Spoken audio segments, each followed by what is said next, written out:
Hey, this is Nica Montford, aka Tech Savvy Diva, Yo, this is Terrance Gaines, aka Brother Tech. and welcome to the snobOS show, the show for Apple snobs where we talk all things Apple and then some.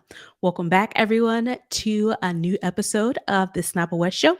We want to definitely thank you all for tuning in and coming back with us again this week. We want to, again, thank you for your continued support. And you can head on over to our Patreon page, which is patreon.com/snobOScast to watch us live or and get exclusive content. With that being said, we're going to go ahead and jump into this week's show with our first segment, The Lowdown, where we talk all things Apple. All right. So I put this in the lowdown.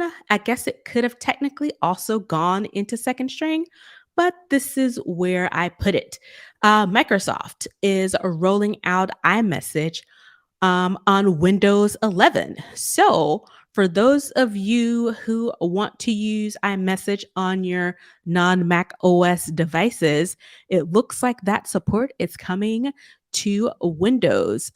It looks like back in February they started testing this integration of iMessage on Windows, and it looks like they are ready to roll out the feature for everyone that is on Windows 11. Um, so in this particular article from 9 to 5 Mac, they do lay out some of the pros and cons of iMessage on Windows. So again, it uses Bluetooth. iMessage uses Bluetooth to connect to your iPhone.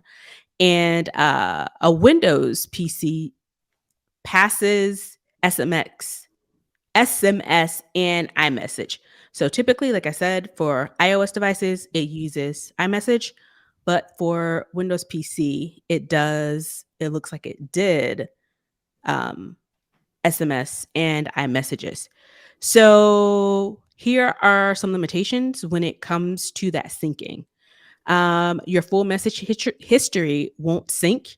You'll only see messages that have been sent or received using phone link.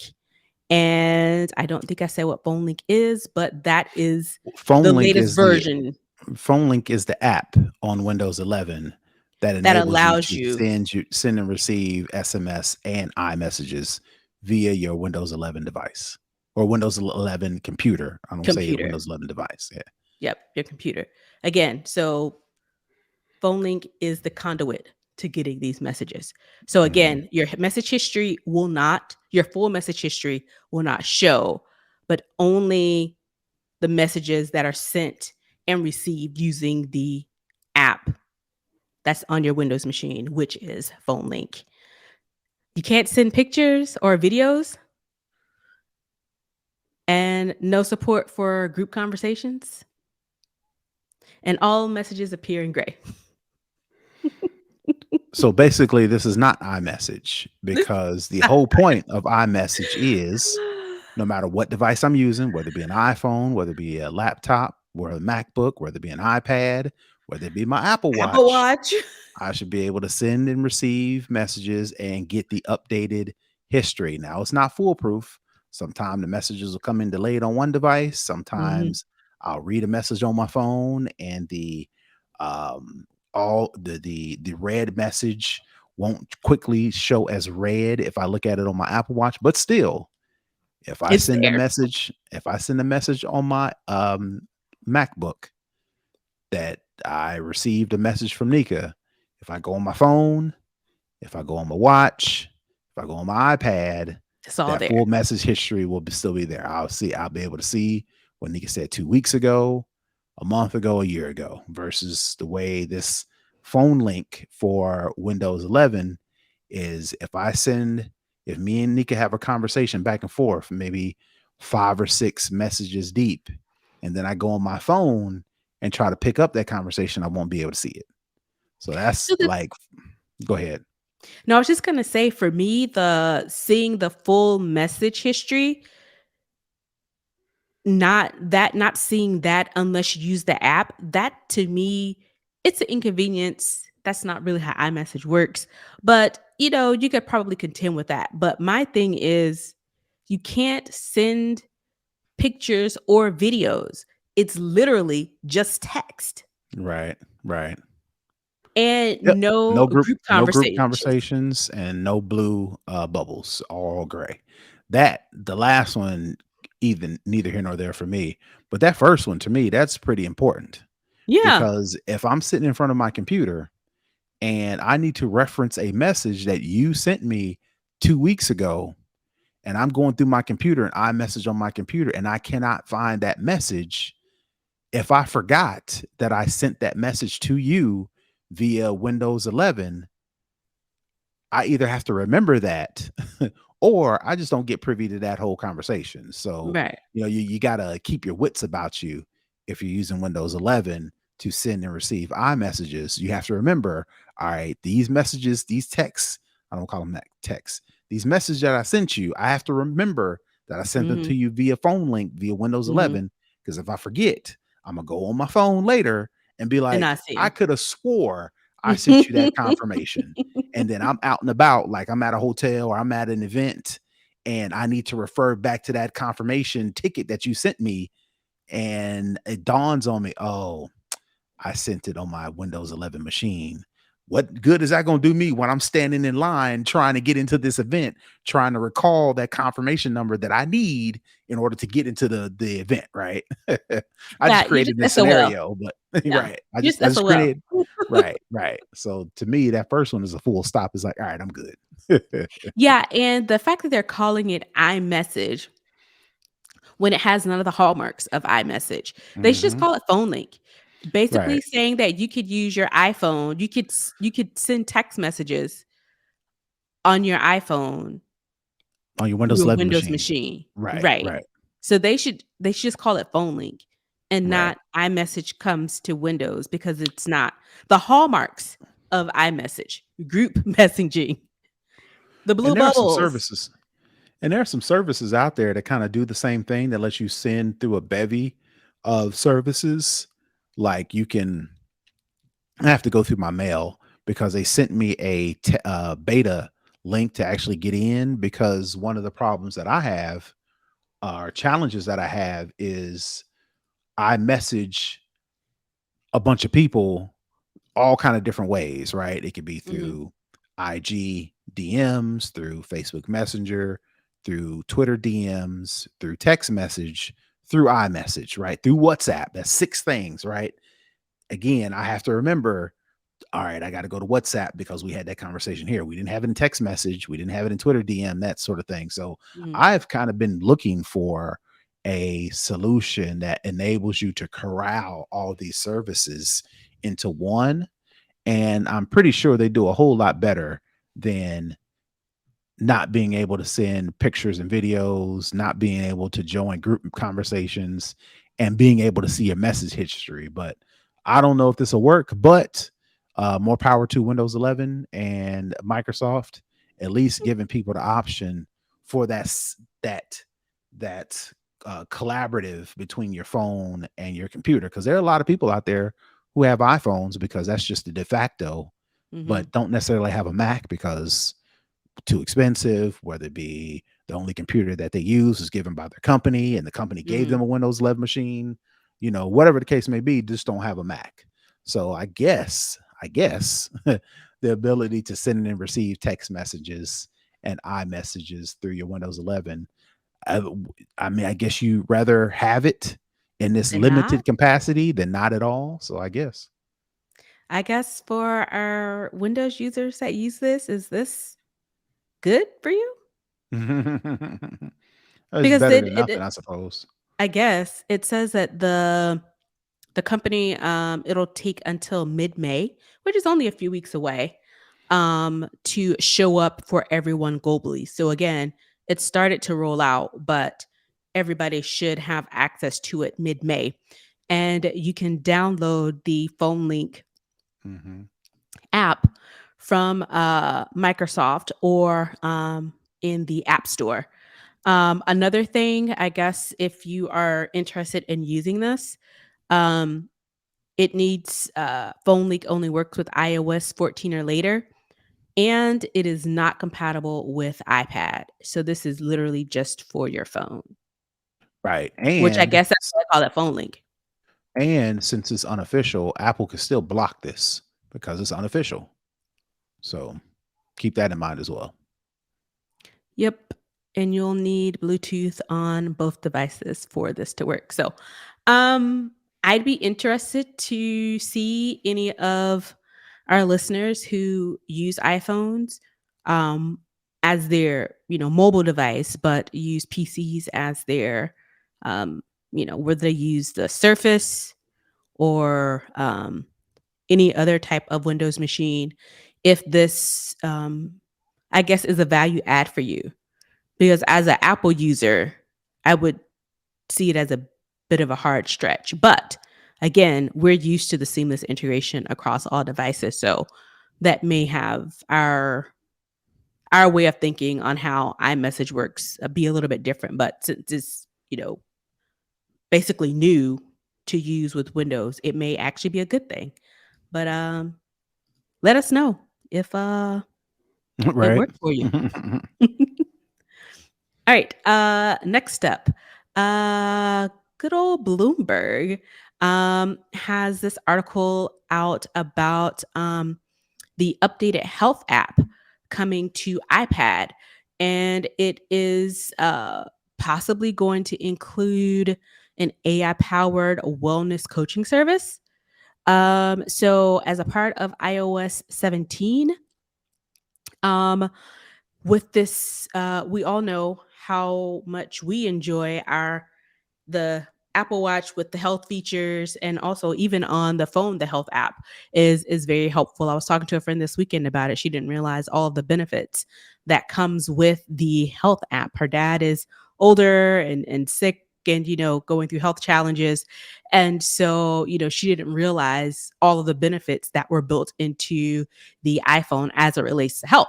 Well, it looks like Apple is working on improving that, and adding new features to the existing health app for, quote, tracking emotion and managing vision conditions. That is going to come this year. I'm wondering if we'll see this at WWDC. Only time will tell for that. And going, looking a little bit further down the road, the plan apparently is the expansion of the health app to include ways to manage emotion. So I'm thinking like therapy adjacent uh, type technology. And that kind of makes sense because if you use the walking app or the mindfulness app, Hmm. you can do meditations and things. They have like people talking and varied tones. You can do the breathing and different types of audio meditations. So I guess to me, it makes sense that this is kind of where this is going. Of course, people have concerns, which are valid.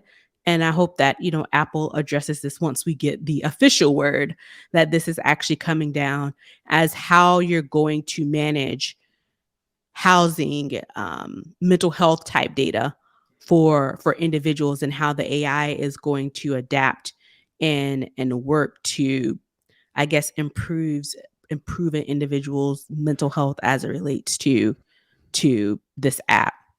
Well, I mean, if anything, this gives a indication on how Apple is going to implement AI into its products. Of course, they're Mhm. already kind of using AI with Siri, with some other things, but this whole explosion of OpenAI and Chat GPT and prompts and all these things of that nature. Looks like Apple, with its health coaching service, is looking to, add some artificial intelligence. So, you know, everybody's talking about, oh, this is the future, AI, things of that nature, and how they're going to use it for search and writing book reports and organizing tasks or whatever you want to use this new AI for. I just thought it was cool that Apple was saying, all right, well, Tim Cook has said in the past, they are super focused on AI, but we don't have a real actual product that says this is powered by AI from Apple, like we do Mhm. with Microsoft, like we do with Google, like we do with OpenAI, right? So it looks like Apple is going to use artificial intelligence for health coaching. So I don't know what that looks like, whether it be you talking to somebody, air quotes, via AI, to answer, basic questions, maybe carry on a very high level conversation. And then if there's more detail involved, then it kind of forwards that to a actual professional. But I thought it's cool that Apple's like, all right, here's how we're going to use AI, which to me, like I said, I've kind of been on the fence Mm. about AI and Chat GPT, because I'm kind of like, well, what is the one problem that makes people say, oh, that makes perfect sense. Now I understand AI. This could very well be that kind of, oh, you use it to talk to somebody, air quotes, talk to somebody, but you're Mm. actually talking to AI as far as your health is concerned, because maybe you don't really need to talk to somebody. You just need to tweet through it, as they say. And maybe this AI can kind of help you do that. Yeah, this article gives a little bit more context. It looks like it's using some fitness data, which makes sense because if your heart rate's going up, that may indicate, you're having a panic attack or something like that. I don't know. I'm just making that up. Hmm. But, Hmm. those types of metrics that because it does track your heart rate, your breathing, those types of things. But it also says the initial version of this emotion tracker um, will let users log their mood and answer questions about their day and Hmm. compare the results over time. So it's not necessarily training on other people's data. You're giving it the data about, how you Hmm. feel and it, ultimately, I'm assuming they'll wrap an algorithm around it. It may, help to, when it's that time of the month, if you have like feelings, it'll be able to carve out the information around maybe you're feeling this way or having these emotions because of that or maybe it's something else. But I think over time the goal would probably be to have an algorithm that does actually, you know, use that data that you've entered to try and give you, I guess, themes or things to help, mitigate or manage the different moods you may come in. And, I think that's, Apple is pretty staunch about the way they handle data. So my thing is if you're comfortable putting other health data into your health app, then you should be safe to put, this mental health data in there as well. And it's one of the things where you can opt into it. There are some things in the health app that I don't fill in because I don't want to, but you can pick and choose what you want to include in the health app and you can decide if you want, this mood tracker to be one of the things that you use. And as it relates to AI overall, because of the explosion of Chat GPT, everybody just has this narrow view, especially people who aren't really familiar with AI. They see AI, and they think it's only text based because that's really Hmm. what everybody is talking about. But Hmm. there are, I think, there are infinite amounts of use cases to use AI in a myriad of situations in an individual's life or business life or whatever. But I just think because everybody is talking about Chat GPT, the text-based AI is what people just think that it is, but it's not. It covers lots of things. The use Hmm. cases, as I said, are exponential. And it is great to start to see, other companies using other mechanisms of AI outside of text based. Right. And we'll talk about one of those a little bit later in the show. All right.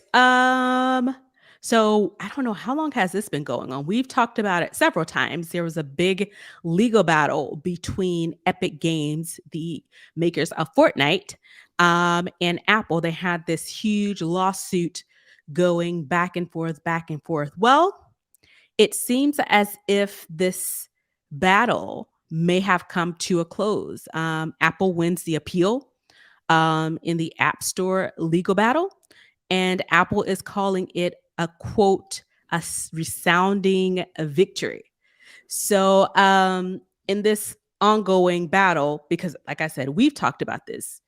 I don't know, maybe it's been a couple of years now, Hmm. with Apple going back and forth with the the nature of the App Store, with Epic Games wanting to have more control over what can be bought and sold and how the App Store functions, with Apple typically taking 30% of the profits from the App Store purchases. Apple is getting their 30% off rip. So it was a huge back and forth between them. But it looks as if today, meaning this was Monday, the 24th, that the decision down from the courts ruled in Apple's favor. And hopefully this is a close to this. I don't know. Well, not really, because Apple kind of burying the lead. And what I mean by that, there were 10 um, claims, and Hmm. Apple won 9 of the 10 claims. Hmm. And that's where Apple is saying, a resounding victory, blah, blah, blah. The one claim that they lost, that it doesn't appear that Apple is going to file an appeal on that one claim, was that Apple cannot forbid developers from directing users to third-party payment options.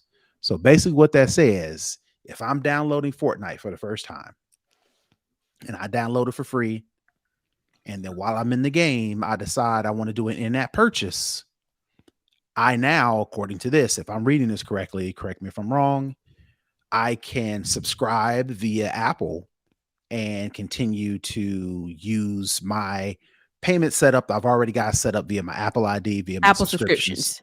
Right. And I can pay for all that stuff that way. Or this now gives Epic the ability to give me the option to click this link to go to a third party payment route to where I can pay for the in-app purchases, the subscriptions that way.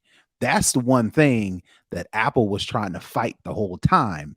So Hmm. the fact that they kind of lost on that one while winning these other ones, I don't even remember what the other 9 were, but to me, that one that they lost seems to be the most important one, The because big now, fish.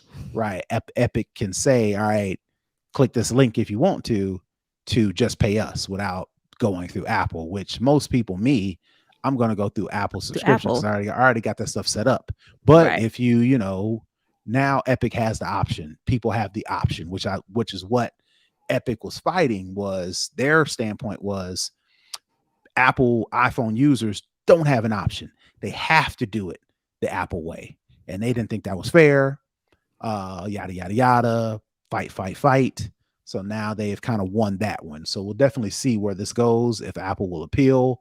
I think that this whole thing was kind of wrapped up in the ability for app developers to side load apps onto their iPhone via going through another option versus the App Store. Because right now, same thing with paying for things with Apple. There's only one way to do it up until now. Well, App even Store. still now, the only way to download an app on your iPhone is via the App Store. It's So through the App Store. yeah, this was kind of like a small thing of a bigger issue. So we'll definitely see where that goes. I think I've read some stories about the ability in the future for iPhones to sideload apps, but there was some other stuff in between. So I had to do some research, but it seems like um Apple, not want to say losing their grip, but the fact that people don't have options, Apple users don't have options, I think that's starting to pick up steam, and Apple's going to have to figure something else out, or else they may be forced to, concede in other areas as well.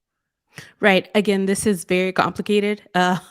It's a lot that goes into something like this, particularly it appears to me from Apple's standpoint, they didn't want to go to a third party link because they couldn't um, verify if their users' data would be safe, if they were going Right. to a link that was invalid, Which is fair.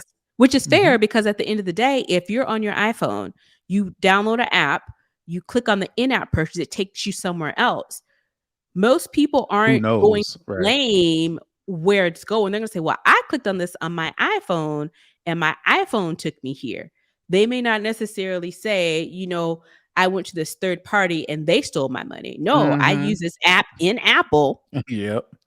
And and it stole Apple all has my data. always said that they protect my data, but now my data isn't protected. So I wholeheartedly get where Apple is coming from, that they can't guarantee your safety of your data of their um They outside of can't. their confines. And I think Right. if anything, if they don't appeal, or if they appeal this one thing that they lost partially out on, I think there's going to be some, "Are you sure you want to go to this link? If you go, we can't, uh, we can't, Protect you. verify that your data is safe.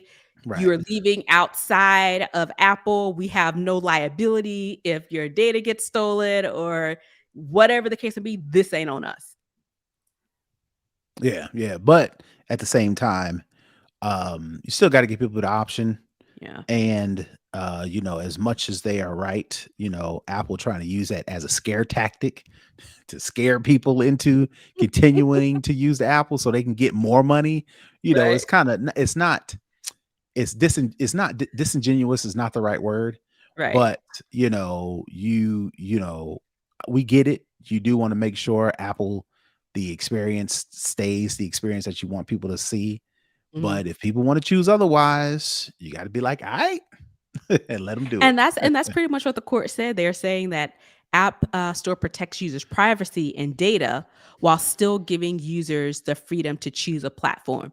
So you can either stay over here with us, where it's cozy and safe, or you can go out in the Wild Wild West and take your chances over there. But again, like you said, giving people that option.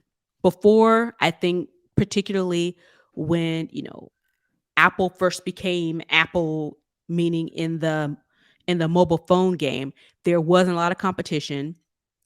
There wasn't a lot of ways that you could purchase things. Pretty much everybody felt safe in the bubble in Apple. But of course, as time has changed, technology has grown, there's a world of options out there to purchase things. And again, with Apple taking their cut, people like, how can I not give Apple all this money? Even though I'm making money hand over fist, I still want as much of it as possible. So it'll be interesting to see where it goes from this one thing. I think they're pretty satisfied with the 9 out of the 10. They want the 10 out of 10. I know Tim Cook is like, "I want 100% victory," but they may only get to 95% with this particular thing, especially because I want to say, when we were talking about this before, there was another company coming for Apple under the same premise as well.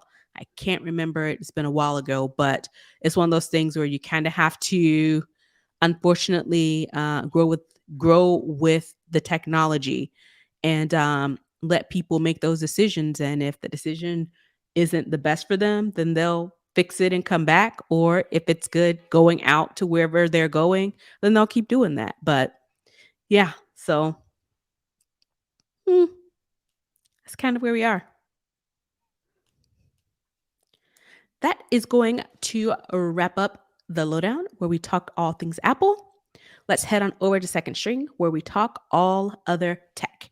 Um, as I mentioned to Terrance earlier, and during the pre-show, I was on the struggle bus this week, um, and so there weren't a lot of, I guess, really interesting tech stories that I found in the few hours that I had to try and get things together to produce the show.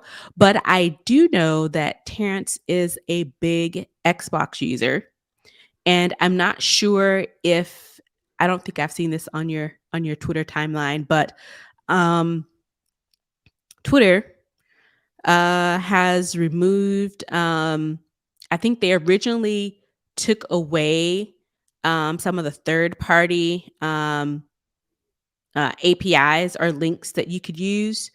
Um, but they've also increased the fee for companies to use the Twitter API within their own app. So in this particular case for Xbox, apparently you could stream what you were playing on your Xbox, a Not video. stream. You could share the video from your Xbox to your Twitter feed, right? So yeah, so let me break it down. What you could be able to do is when you're playing a video game and you wanted to share a specific clip, maybe 60 seconds long, maybe a minute and a half, I think maybe up to even 3 minutes long, you could set it up in your Xbox console, connect and verify your Twitter account. And anytime you wanted to share that clip, you could say, or click the button to share to Twitter, and it would automatically upload and publish that game clip on Twitter. Now that Microsoft has cut that API, you have to manually get the clip, share it to your phone, and then go on your phone and then upload the clip to Twitter that way because they have cut off that API. And then I guess if Twitter wants to give its users the ability to do that, they got to pay a high price for the API, which sounds like to me this is in response to Twitter turning off API functionality to allow third-party Twitter social media clients like Mhm. Buffer, like bunch of other RSS ones. fees, people were like All that, super right? upset about those. Yeah. Twitter cut all that off and it's like, all right, you got to pay us some money in order to use these APIs, which is fair. If you capitalist is fair. But again, that kind of rub people the wrong way because you've been offering up this feature, this service that makes everybody better, makes the whole community better. And now you're being greedy. So in my opinion, of course, I could be way off, but it sounds like, all right, Microsoft is like, all right, is that what you, if that's how you want to do it, we will gladly cut off our nose to spite our face and cut off this API functionality, which stops users like me. I never did it, but If the you wanted ability was to. there Yeah. to automatically share clips to a feed. Again, you can still record those clips in Microsoft, upload them, not even upload with the Microsoft Xbox app. The clips will live there on your account, and Mhm. then you manually share it to Twitter and do it that way. But I gotta do some stuff on my phone It's still versus you the can still do it, it's just not as right, seamless as it was before. Well, looking right, at this, we know that Muskie has been trying to find all sorts of ways to make money because the app itself doesn't really make a whole lot of money. So it right. says that, the new paid tier, starting price for enterprise API access, starting price, 42 racks a month. Right. And Microsoft was like, yeah, we're not paying We're not paying that. that. Nope, not gonna do it, not gonna do it. So while, companies like Microsoft can make that decision very lightly and was like, you know what, we're gonna keep this money. A lot of, I guess, conversation, I won't say a lot, but conversation is around some of the smaller apps who had some of this built-in functionality, who can't afford $42,000 a month for API access. And that's starting. So that's the base price. So it's not even you could say, well, you could get a lower tier.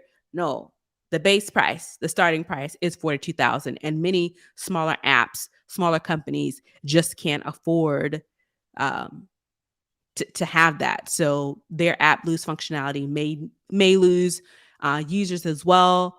So yeah, it's Microsoft is a big fish, so of course that's why we're talking about it. But it does affect a lot of other users as well. But again, your boy is like, look, you got to rub me this money real quick because I don't have it. I don't have it. I don't have it to give for free no more. Next up, we talked a little bit earlier um, that Apple allegedly is going to use AI for health coaching in the health app.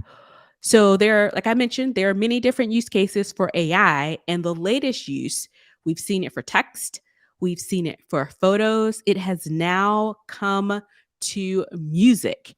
An anonymous music producer um, released a song called "Heart on My Sleeve," which is AI generated, but it sounds like actual artist.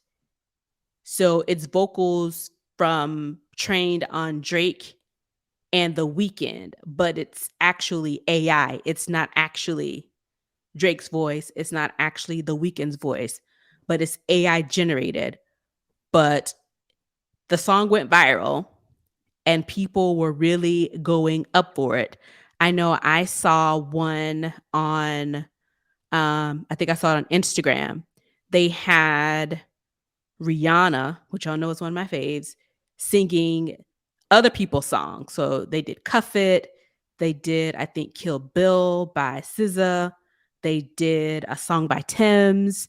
And they sound really, really good. And they sound exactly like her, but it wasn't her and it's not them, but it's AI trained to sound like them. So we all know the Pandora's box that this could potentially open because you got beats, you got voices, and now you're putting it out there for the world. So record companies are going to start coming like, whoa, whoa, whoa, whoa, whoa. You're coming a little bit too close to what we're doing over here. So it's just another way that AI is showing itself. Um, outside of what we've seen in the recent months with the text generative AI. So I just want to get your thoughts on the music coming into the AI space. As fake as the music industry is, oh, now y'all got the nerve to draw the line somewhere. The story brings out a good point, and I just wanted to read it. Um, we are, and this is from the Hill that I'm quoting this from. We are okay with auto tune to fix vocal inconsistencies and make a singer's voice sound better. We are okay with lip syncing in concerts. We are okay with some sampling and with unnamed musicians playing instruments. We're okay with ghostwriters and hit making producers. So why are we all of a sudden drawing the line at AI created vocals? And I was like, well, you make a good point because, some of these artists get away with cold blooded murder. They get in the studio and the songs sound one way, and you get them live on tour and they get on stage and you'd be like, what is this? This is not what I I've never thought heard this I was song going to before. right. Drake was in the middle of an issue with ghostwriting. Mm-hmm. And a lot of people, they try to kick up some dust about that, but ultimately we were okay with it because Drake is this He's popular. superstar, Yeah. yada yada yada, right? It's So okay if we like you. right. So the article is bringing up the point that this AI generated music, which isn't fully AI, it's not a whoever put this together is putting some prompts into a open AI form, and the result you spit back is this track. According to the story, a human was needed to bring together the track production, the lyrics, and chord structures. AI assisted in sourcing the raw materials, but the brunt of the labor was in the curation. So I say that to say, I think we are a long ways away from a person pressing a button and the robot or AI or machine learning doing the rest. We Mm, still got to be heavily involved, similar to how producers are involved in creating a regular track, because you got to right. fix the dude's voice or fix the artist's voice. You got to sample some songs that may or not have been cleared, and then when they get on stage, which I don't know what's worse, lip syncing or rapping or singing over the actual track playing. I don't know what's worse. To me, So I think they're both. I think the full lip sync to me is worse because at least if you're singing over it, you can kind of hear some of the,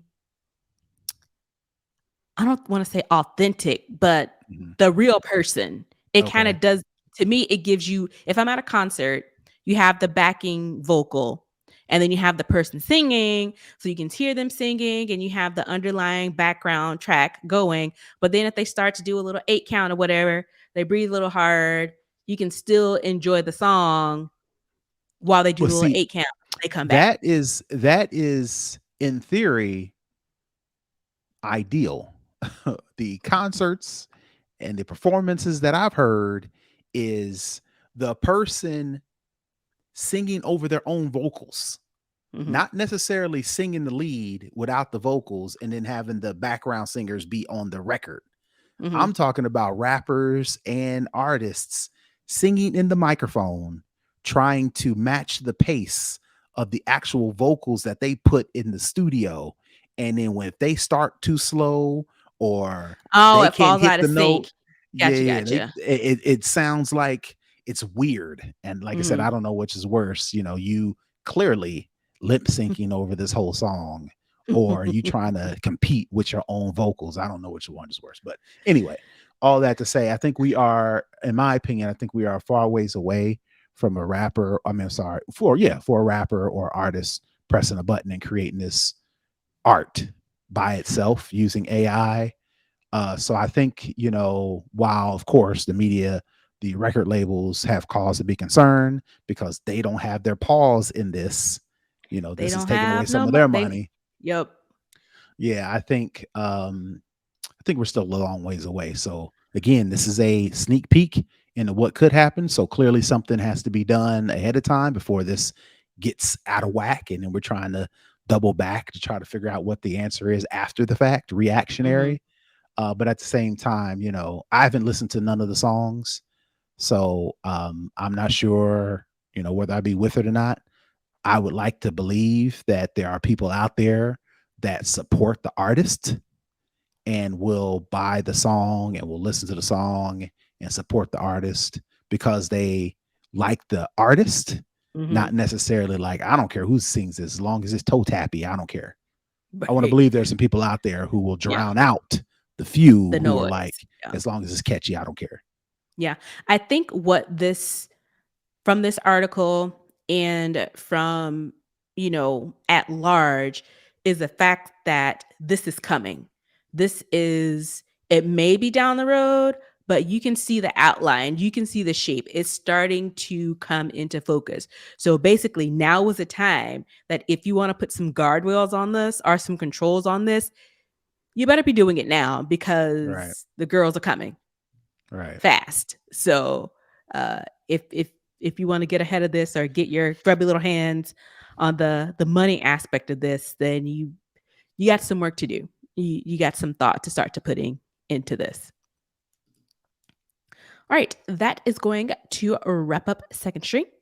We're going to head into For the Culture, where we talk about anything socially relevant, whether it be tech, whether it be about our community and our culture, something funny, memes, whatever, we talk about it. And up this week in For the Culture, your boy, Don Lemon, got the boot after 17 years at CNN, according to him, without warning. Right. So when this news hit, it hit on the heels of your other boy, Tucker Carlson, Mm-hmm. getting the boot over at Mm-hmm. Fox News. Mm-hmm. They kind of came back to back on the same day. Monday was a wild day in the world as we know it on this large floating rock. Lots of things are going on simultaneously, but these are two of the biggest things. So um, he was already in a bit of a trouble for some. He was on his way Um, out, in my opinion. misogynistic things I think he said about women at CNN. I think they moved him from prime time to daytime. I thought he shined in prime time, and I hated that they moved him to daytime. I don't think that the ladies that he was on the morning show with particularly liked him.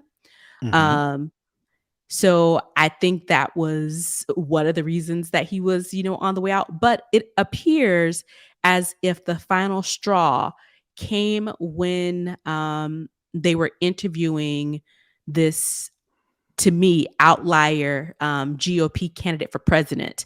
Mhm. I'm not going to try and pronounce his name because I do not want to be disrespectful. I believe is his first name is Vivek, and his Mhm. last name starts with an R. I think I saw people calling him BR. And Don was doing what Don does as a journalist, which I expect a journalist to do. We know how some of these MAGA right wing people try to come on and distort history to fit their narrative. And this particular guy was basically trying to say that the NRA helped Black people get their gun rights after the Civil War. And Mhm. Don was basically challenging him, saying that is not correct. And so it was a lot of going back and forth between them. And apparently, what the internet is saying is that was the final straw. Because to me, I don't really watch Mhm. cable news that much because Mhm. it's all to me a big farce. But I know in recent years, to me, CNN has gone Fox Light. They have some very troubling people to me host shows or are contributors or commentators, and I personally don't watch it. Um, and I think the new president or something, he is a former Fox person or in that ilk.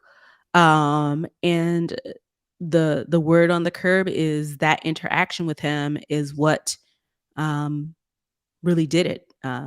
They said that he was being, you know, how they like to say Black people, being aggressive or coming at me or, being, coming too forceful at me. But I mean, that's what journalists do, especially when you're trying to run for president. You have to ask the hard questions and not, um, give these softball interviews to kind of pave the way to make it easier for these people who want to run the country. So if that's the reason why he got fired, I'm on Don's side for that because I did watch the exchange and I didn't see him doing anything wrong. Now the misogynistic stuff and the anti-woman stuff, Don, bro, come on.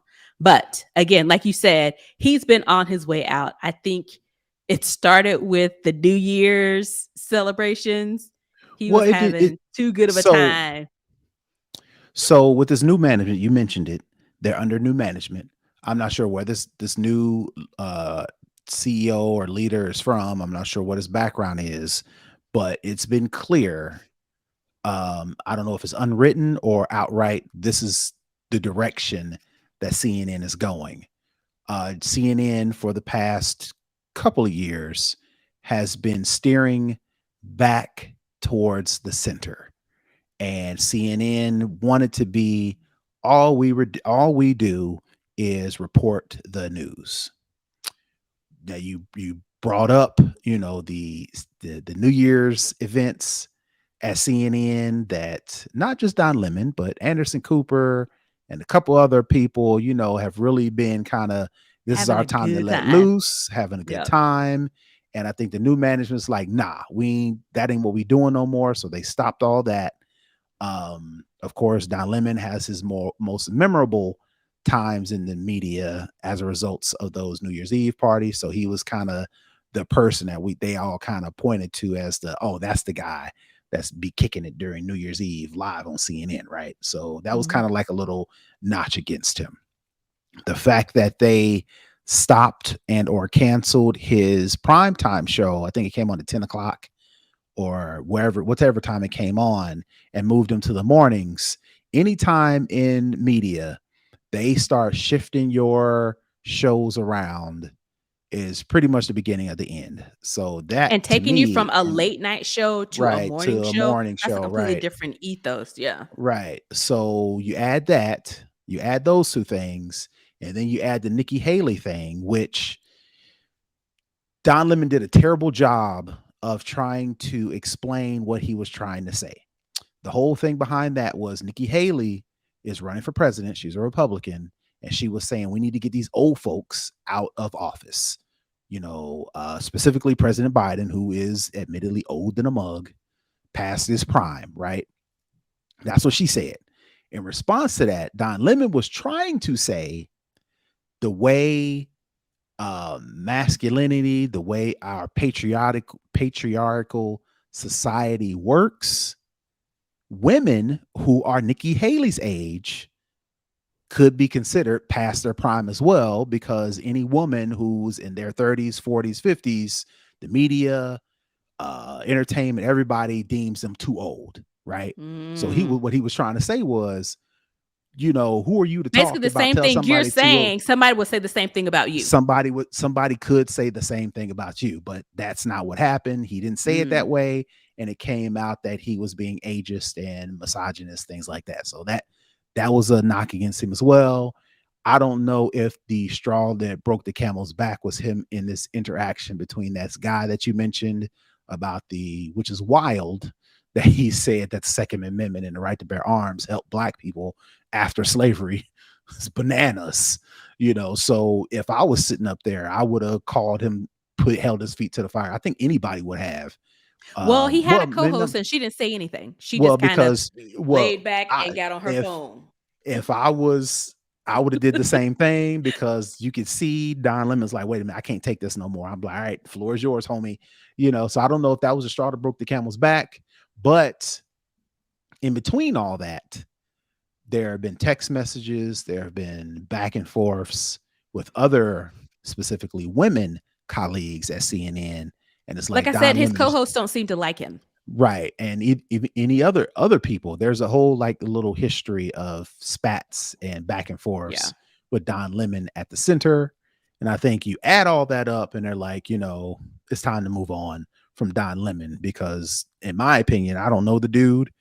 But I remember a time when Don Lemon really wasn't rocking the With black way, folks, right, the they way was he's calling rock. him Shuffle Yeah, John buddy. Yeah, at buddy. And he a kind of, time that yeah, he came into his blackness later in life than most. right, So right. that was But definitely a shift for him. yeah, yeah, yeah. So all that to say, in that history of Don Lemon at CNN, I'm pretty sure he's rubbed some people the wrong way. And then you add that Absolutely. into the new management, wanting to go a new direction.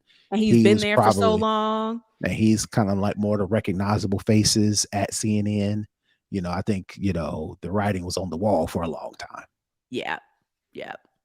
Yeah. And like I said, I think the timing was one of the things Right. because Tucker had just gotten the boot. Right. And then Don made a statement saying that basically nobody told him. Then CNN came back and was like, well, Yes, we did. actually, Right. we said you come meet some people and you declined. So yeah, so I Because he knew think what time it all of was. that. He knew what it was. And Mhm. yeah, he knew. You know what? That man knew. I don't think he liked being on in the mornings because he is more of a hard hitting news type person. And in the mornings, you have to be all like fluffy and light. You can't be Mhm. too heavy on the hardcore news in the morning Right. because they say, older people are watching, moms getting and dads getting their kids ready for school. That's on. And I don't think he's done morning Oh, I like that. definitely think they probably did it to punch him and push him out the door. And the Yeah. fact that he wasn't going nowhere, that was like, all right, all right, all right, let's get him up out here. Like when you have a show and they move you to a Friday night, that's like, look, Yeah, ain't nobody watching TV on Friday night. we're trying to set it up so you can fail and so we can say you failed. That's why Mhm. we're getting you the boot. But you've put me in a situation where there's no possible Can't way I win. can be Right. successful. Mhm. Yep. Yep. So I'm sure he's made a whole lot of money. Uh I don't think he's hurting for any money, and I'm sure he will land somewhere else if that is his choice. And Um, if he was talking crazy to women, I hope that kind of wakes him up as well. Because I don't put nothing past nobody. I yeah, can totally absolutely. imagine Don Lemon thinking he's the king of CNN, and they just reminded him that you you ain't nobody. As You just Jay say, uh-huh. you Mhm. still Mhm. mhm. Yep. Yep. Sometimes people have to be reminded, Mhm. and As you and know, a black mom would say, you out here smelling yourself." smelling yourself. You think Uh-huh. you are untouchable, friend, but Mhm. you are still a working person in Right. someone else's company, in someone else's Right. organization who has the authority over you to end your livelihood in their particular arena. Yep. So Yep. I think he got that awakening real quick. So yeah. So like I said, I think you'll be fine. I think you'll land somewhere else. Um, so it'll be interesting to see where he goes. Um, if I do watch cable news, it is MSNBC, and I typically, if I do watch any, I would watch Joy Reid or Rachel Maddow. Um, and that's pretty much it. But I don't even watch that regularly because all the cable news, what regardless of what station you're on, it has a slant. And people are going to come with they're going to inject their opinions into the news rather than just saying the news. So I don't really trust any of them. But he seems to be a little bit quote unquote more radicalized as it relates to society and some of the ills of our country. So maybe he'll land over there. Who knows? Who knows? But yeah, interesting stuff. And your boy Tucker, I think he got that same rude awakening. You thought you were untouchable, but you're not, friend. You are not. All right, that is going to wrap up for the culture. Let's head on over to the hookup where we get our tech tip of the week. All right. So if you're on an iPhone and you're talking to somebody, Apple released a new feature that you have to be able to have the latest iOS. I think it's what is this iOS 16. I think that 16.4. at the minimum, you have to be able to have a device that runs iPhone 11, which is far back. But at any rate, I would suggest that you have a phone with iOS 16. But if you do, and you're on a phone call and you want to reduce the background noise on your end so the person can hear you better, there's a new feature called voice isolation that you have to jump through some hoops to turn on. It's not a setting in the settings app. You actually have to be in a phone call. So while you're on a phone call, you got to swipe down from the top to display and access the control center. In the control center, while you're on a phone call, there'll be an option to select voice control. You tap that button, and your phone will automatically start to reduce the background noise on your end so the person that you're talking to can hear you better. Once you set it up that first time, you don't have to go back and do it every single time while you're on the call. It'll do it every single time unless you want to turn it off. Then you go into the control center and turn it off. So that is my quick tip for the week. If you want to enable voice isolation on your iPhone, you can do so, but you have to be in a phone call to actually do it. Nice. Keep that in mind, folks. That is going to wrap up the show this week. Again, we want to thank you for tuning into the show. Brother Tech, where can the people find you this week? You won't be able to find me on Blue Sky because I don't care enough about social media anymore to sign up for anything new.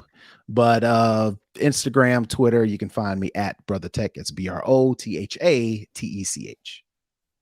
And you can find me, Tech Savvy Diva, at all of the locations. I'm even on Spoutable and Blue Sky. And my Blue Sky is at techsavvydiva.com. So All right. pretty much the same thing everywhere. So All right. yeah, follow us over there. Again, to connect, to comment, to share, and support our show, you can head on over to snobOScast.com to get all of the details. That's going to wrap it up for us this week. We will see you next week. Have a good one, everybody. Peace.